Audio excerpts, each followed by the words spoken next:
So what about this obsession with Ram and this frenzy over the Ram temple, which of course now is going to be inaugurated? Where do you find this? Isn't it then misplaced?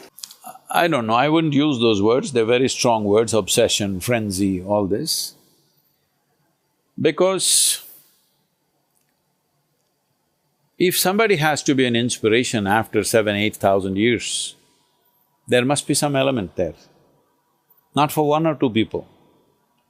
For millions and millions of people, if someone has to be an inspiration after thousands of years, there must be something. If we don't see that something, then we will say it's an obsession, it is this, that. What do you see? Let me come to this. And anyway, coming to that Ram temple, so Ram had a series of problems during his life. Even after thousands of years, he still has real estate issues. His real estate is not settled after thousands of years. So people who love him want to settle that real estate. I think it's settled, Supreme Court has settled it. So they want to build a temple. It is devotion. Why should it be termed as frenzy and obsession? Is it, let me use another word which again you will say is strong, isn't it divisive? Why is it divisive? Because it cuts across two communities. Really? It's been a bloody tale, and by bloody I mean a tale of blood, a tale of killings, a tale of riots. What's happened in the last 800 years is the bloodiest tale that's ever happened in any part of the world ever. What happened to the Jews with Adolf Hitler? What happened to Native Americans with North America? What happened in Cambodia? All these things are nothing compared to what happened in India in these 800 years. And if you don't think that is bloody, and there is no any kind of remorse in people who committed those things, then just people want a small piece of real estate back for their asta, and that is divisive. Why is it divisive? I mark that you're using the word real estate and not temple. Is that deliberate? It is real estate, but temple is built by devotees' hearts. The land is just real estate. But it's sacred for them because it is identified as a birthplace, and obviously there's no question mark whether there was a temple or not. It is not one temple. Thousands of temples were raised because that's the policy, that it must be raised, and it will be raised in future also. If we don't protect it, it will be raised in future also. Even now in Pakistan, Bangladesh is happening. Why should it be divisive? Why can't everybody settle down to whatever nonsense they believe in and do their stuff? I can live without any belief system, but maybe people need some belief systems, so they have their beliefs. But how come I think my belief is right and yours is wrong and you must die just for believing whatever I don't believe? If you don't address that and you say all these words, it's just, what is this? Where does this come from? You spoke about the past, you spoke about past wars. Do two wrongs make a right? See, there are no two wrongs. It's just a request.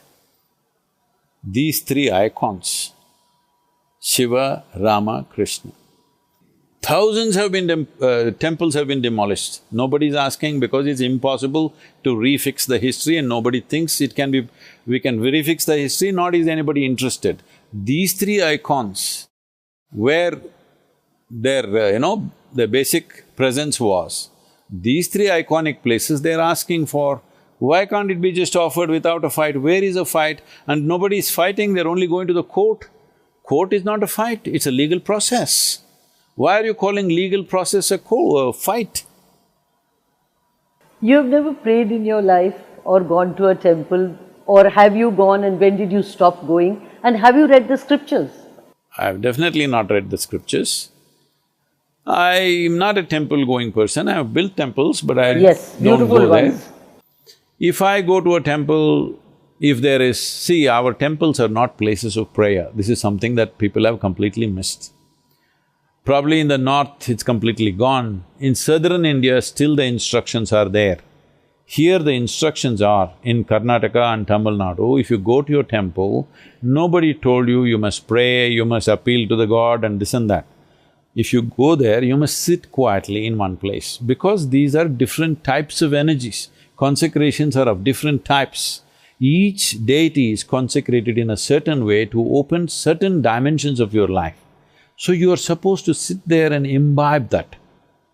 Even in North, they only told you to have darshan, not have appeal, isn't it? Darshan means, because it's an energetic form, you take that impression into your mind and your heart. This will transform you. Because it's an energetic form, the physical form is just like a scaffolding. It is there, it is necessary for the visual apparatus, but it's the energetic form, you're supposed to imbibe it. Because in this civilization that you refer to as Hindu right now, which unfortunately has been so badly distorted, or let's say probably more appropriate word would be Sanatan, but that also has become a bad word today. Sanatan means eternal. So in this culture, nothing can be eternal unless it's all-inclusive. In this culture, there is no such thing as prayer. In this culture, there is darshan. In this culture, the aspiration is to not to go to heaven and sit with God. In this culture, the aspiration is to become divine. The aspiration is to become divine, because what we consider as divine is something that's risen above what we normally think is human action-reaction kind of life. See, for example, many people, even in newspapers it's being written, Tendulkar is cricketing God. Because in people's mind, at least during his time, it's still so, whatever we thought was humanly possible, he rose beyond that, just hitting a damn ball, that's all. People say Sadhguru is God, your followers say Sadhguru is God. No, nobody says that. They put me to work every day.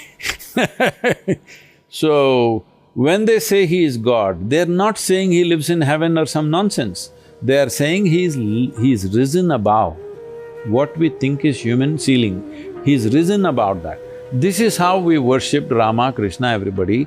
They rose beyond their limitations, no matter what life throws at them. Even in a battlefield, they're cool. Even in a battlefield, he's joking. So we bow down to him when everybody's terrified of life and death. Somebody is above that, means we'll bow down to him. Even now, suppose in Indian army, there is one major or one colonel or somebody, even in bullets are flying, he's just cool. Everybody will worship him because he's risen in some way. So in this culture, we are not wanting to go to God, we want to become that. But our idea is not the God. We see everything as God. We'll bow down to a tree, we'll bow down to a cow, we'll bow down to a snake, we'll bow down to a rock, man, woman, child, anything. Because no piece of life is happening without the source of creation throbbing in it. If you recognize it, you bow down. If you don't, you don't.